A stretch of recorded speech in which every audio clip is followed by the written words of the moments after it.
Namo Sang Hyang Adi Budaya, Namo Buddhaya. Selamat siang para murid Manjusri SD dan SMP. Apa kabarnya? Baik, luar biasa. Semoga kalian senantiasa menjadi anak yang luar biasa.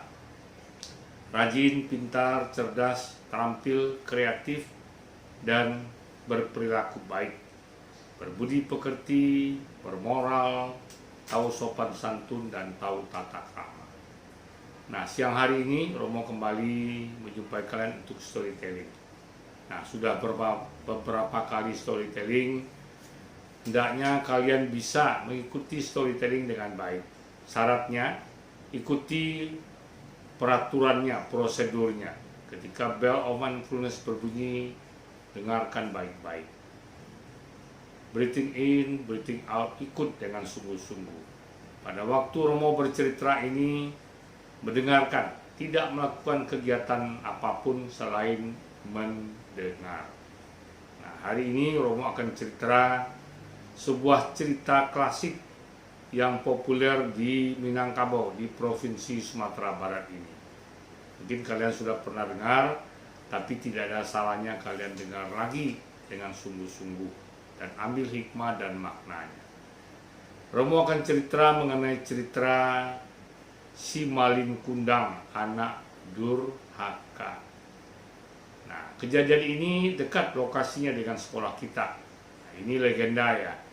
Nah, di kaki Gunung Padang, kalau kalian melihat ke sana, ya di samping sebelah kiri sekolah kita ada sebuah bukit yang menonjol ke laut.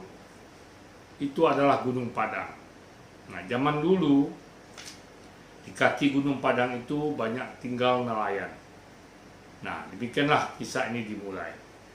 Jadi si Malin Kundang ini adalah seorang anak nelayan. Ya, dia tinggal dengan ibunya karena ayahnya sudah meninggal pada waktu usia dia masih bayi. Nah, tetapi ibunya karena menyayangi anaknya, ibunya ini merawat anaknya dengan penuh kasih sayang. Akhirnya walaupun susah payah, mereka hidup miskin di dalam gubuk yang kecil. Akhirnya si Malin Kundang ini tumbuh ya dengan baik menjadi anak-anak. Ya, dari bayi jadi anak-anak. Nah, tetapi kemudian ternyata si Malin Kundang ini nakal. Ya, nakal, tidak mau dengar nasihat ibunya, ya. Dia kerjanya main terus ya.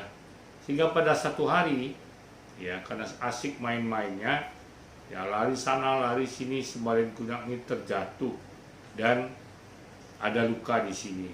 Wah, ibunya cemas, langsung ambil obat. Kalau dulu kan belum ada betadin, ya ada obat daun-daunan dikasih. Akhirnya lukanya sembuh, tetapi meninggalkan bekas di sininya. Ya, nah itu tandanya si Malin Kundang. Nah, kemudian si Malin Kundang ini beranjak jadi pemuda. Ya, tetapi sifat tetap sama. Ya, dia suka berjalan sana ke sana sini, tidak begitu memperdulikan mamanya. Mamanya sangat sayang dia. Dan si Malin Kundang ini ada punya satu makanan kegemaran. Apa itu? Lapek pisang. Nah, kalau orang Padang pasti kenal tuh lapek pisang. Ya, semacam kue yang dibuat dari pisang. Ya, kemudian di dalamnya diisi dengan kelapa yang dikasih gula merah. Enak memang, ya. Itu makanan kegemaran si Malin Kundang. Nah, pada satu hari ketika si Malin Kundang ini sudah remaja, dia bilang sama mamanya, "Mak," nah kalau orang dulu, orang Minang panggil mamanya mak, "Mak, aku mau pergi merantau." "Kemana kamu mau pergi, Malin?"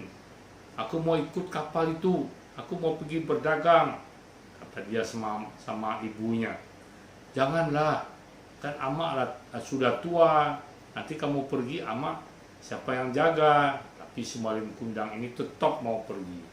Ya, akhirnya mamanya mengikhlaskan dia pergi dengan pesan, baik-baik rantau orang, jangan banyak melakukan hal-hal yang salah, hal-hal yang tidak baik ya, karena nanti akan menimbulkan susah bagi kamu, kata mamanya. Nah, akhirnya Malin Kundang ini berangkat dengan sebuah kapal pergi ke rantau orang. Bertahun-tahun tidak ada kabarnya. Karena zaman dulu belum ada HP, jangankan HP, telepon pun belum ada. Zaman si Malin Kundang, kantor pos pun belum ada. Bagaimana mau ngabarkan sama mamanya? Tulis surat tidak ada yang kirim, telepon belum ada telepon, HP apalagi ya belum ada.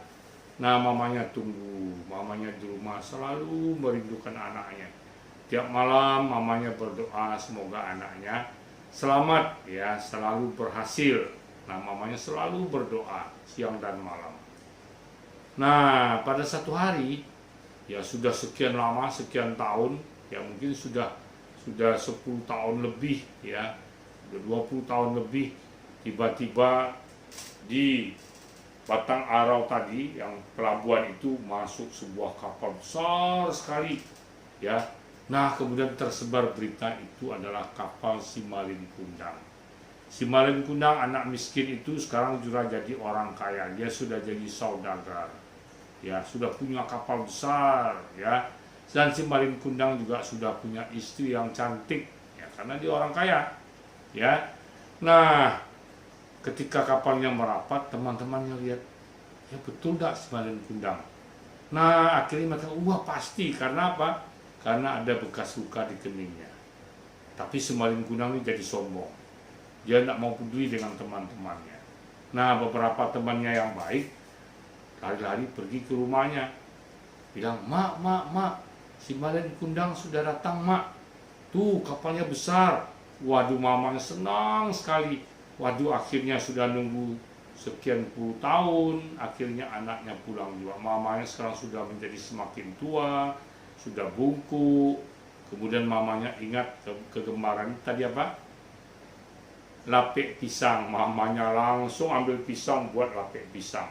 Ya, sudah masak, dibungkus pakai kain. Ya, kalau orang dulu kan tidak ada ini, pakai kain, dibungkus pakai kain serbet. Terus mamanya tertatih-tatih, pergilah dia ke kapal tadi. Sampai di kapal, dia mau naik kapal, anak buah si Malin Kundang, tahan, udah boleh. Siapa kamu mau naik kapal, mau ketemu dengan tuan kami? Ya, tuan kami itu orang kaya, tidak sembarang orang boleh ketemu. Ya, tapi mamanya, saya ini ibunya, gitu ya. Nah, terus penjaga kapal kan tidak percaya, masa ya bosnya orang kaya, mamanya compang-camping, sudah tua, bungkuk lagi. Ya, terus mereka naik ke kapal. Pak Malin Kundang, ada seorang wanita tua, kumuh, kotor, yang mengaku dia adalah ibu dari bapak. Wah, si Malin Kundang ingat, wah ibunya, jangan-jangan ibunya. Terus dia intip, wah betul ibunya. Tetapi inilah yang namanya anak durhaka. Dia malu mengaku itu ibunya. Nanti bagaimana anak buahnya bilang, masa orang kaya ibunya kotor-kotor. Nah, sebenarnya kalau dia bijaksana, oh ya itu ibu saya, ambil ibunya, dimandikan, bersihkan, kasih baju yang bagus, kan bisa. Tetapi dasar anak yang durhaka, dia bilang, bukan itu ibu saya, suruh pergi. Pengawalnya turun, langsung pergi, dia bilang sama mama Malin Kundang. Mana lagi ada tuan kami punya ibu seperti kamu, kotor-kotor ya. Nah, tentu saja ibunya sedih ya, ibunya sedih, betul saya ini mamanya si Malin Kundang. Nah, si Malin Kundang keluar ya, dia lihat mamanya panggil, Malin Kundang anakku, Malin Kundang anakku. Tapi si Malin Kundang tidak mau mengakui ibunya. Dia malu sama pegawainya, anak buahnya, dan juga sama istrinya. Ya, dibilang, bukan itu ibu saya. Mana ada ibu saya orang miskin, saya kan orang kaya. Mendengar ini, ibunya menangis. Dia berlutut di tepi bandar, di tepi sungai tersebut ya. Kemudian dia berdoa, bilang, oh Tuhan, lihatlah anakku ya, dia tidak mengaku aku ibu yang melahirkannya, aku ibu yang membesarkannya ya. Ini anak aku, ini betul-betul anak yang durhaka. Nah, kemudian si Malin Kundang karena malu ya, langsung perintahkan anak buah, ayo kita berangkat lagi. ya. Jangkarnya diangkat, tali pengikat dilepas, kemudian kapal Sembalin Kundang mulai berlayar. Tidak jauh dari Gunung Padang ini sudah masuk daerah laut luas, tiba-tiba terjadi kejadian yang menakutkan. Ya, angin badai datang, ombak besar, petir menyambar-nyambar, hujan deras ya. Nah, inilah akibat doa si ibu tadi. Ya, hatinya sedih karena dia tidak diakui sebagai ibu oleh anak kandungnya. Nah, Sembalin Kundang yang durhaka ini sampai di tengah laut, kapalnya terombang-ambing seperti sabut kelapa. Ya, baru dia sadar, dia teriak, "Ampun mak, ampun mak, ya maafkan aku mak, aku sudah durhaka." Tetapi semuanya terlambat. Ya, akhirnya kapal Sembalin Kundang ini dihempaskan oleh gelombang ke sebuah pantai Air Manis namanya. Nah, di ujung pantai Air Manis tersebut kapal itu dihempaskan dan konon katanya berubah menjadi batu. Kapal jadi batu, penghuninya, orang-orangnya semua jadi batu. Ya. Nah, tapi ini sekedar cerita legenda. Dulu waktu Romo masih kecil, masih nampak kapal Sembalin Kundang dari batu. Sebenarnya itu sebuah batu yang berbentuk kapal. Lalu dikaranglah sebuah cerita, itulah kapal Sembalin Kundang. Ini untuk mengingatkan anak-anak agar jangan jadi anak yang durhaka. Selalu berbakti, hormat, sayang, mencintai, menolong orang tuanya. Jangan jadi anak yang durhaka. Kalau durhaka nanti menerima akibat menjadi batu seperti si Malin Kundang. Namun terakhir Romo pergi ke tempat batu Sembalin Kundang. Batu ini sudah tertimbun oleh pasir laut, ya, karena itu pengaruh iklim, ya, pengaruh abrasi laut, sehingga akhirnya batu Sembalin Kundang ini tidak utuh terlihat lagi. Ya, bekas kapalnya, katanya kapal Sembalin Kundang itu tidak utuh lagi. Nah, tapi sebenarnya cerita legenda ini mengingatkan kita untuk selalu hormat, berbakti kepada orang tua. Jangan durhaka. Ya, jangan masa ibu kita tidak diakui sebagai ibu. Seorang anak harus selalu hormat, menyayangi, dan membantu kehidupan orang tuanya dikala orang tuanya nanti sudah menjadi tua. Demikian saja, semoga kalian semua tidak menjadi anak yang durhaka, tetapi menjadi anak yang berbakti.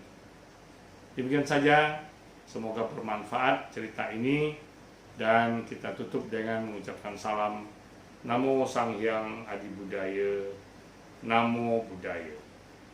Dan marilah kita dengarkan Bell of Mindfulness, kemudian kita breathing in, breathing out sebanyak 3 kali.